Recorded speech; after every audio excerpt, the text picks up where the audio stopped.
मुख्यमंत्री जी एक तरफ किसानों का आंदोलन चल रहा है तो दूसरी तरफ महाराष्ट्र में चुनाव सामने है, इसलिए आपको लगता है कि यह साजिश के तहत जो है मनोज जरांगे एक तरह से निकले हैं, और क्या इसके पीछे कोई राजनीतिक साजिश आपको नजर आती है और आप जांच करेंगे इसकी? इसलिए तो मैंने पहले कहा कि जब एक कार्यकर्ता के रूप में एक समाज के लिए जो लड़ता है न्याय दिलाने के लिए, तब तक हमने पूरा उनको सहयोग किया।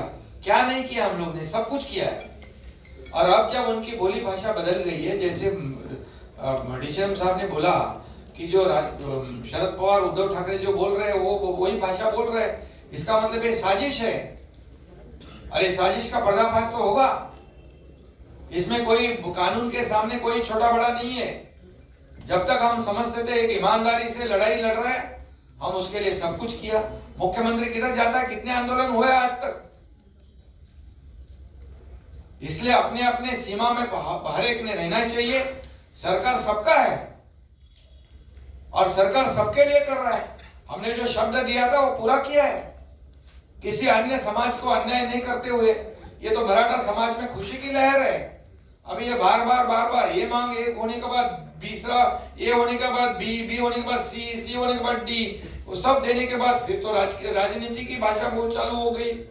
ये ऐसे कौन से देवेंद्र जी ने अगर मराठा समाज को नहीं देना होता तो उनके समय में मराठा आरक्षण कैसे मिलता?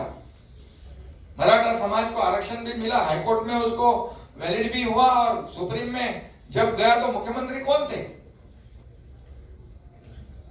5000 लोगों को नौकरियां देने की बात थी, तो यही एकनाथ शिंदे ने कहा था जो भी होगा उसका जिम्मेदार हम है, हम फेस करेंगे। 5000 लोगों को नौकरी देने का हिम्मत हम लोग ने दिखाया है।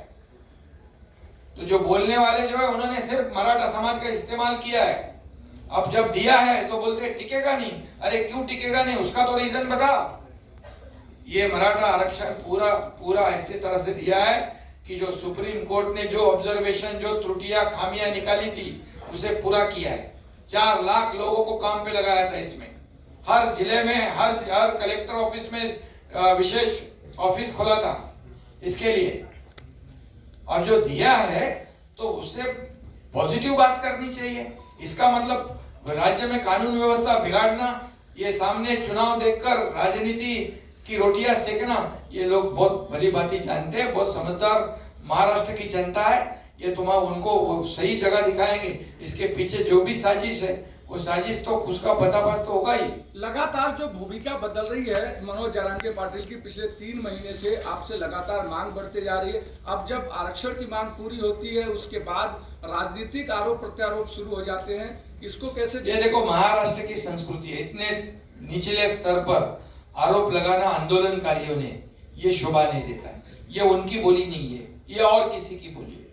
और इसलिए मैं अभी भी कहूंगा कि उन्होंने इससे बलि पड़ना नहीं चाहिए, लोगों के बहकाव में नहीं आना चाहिए।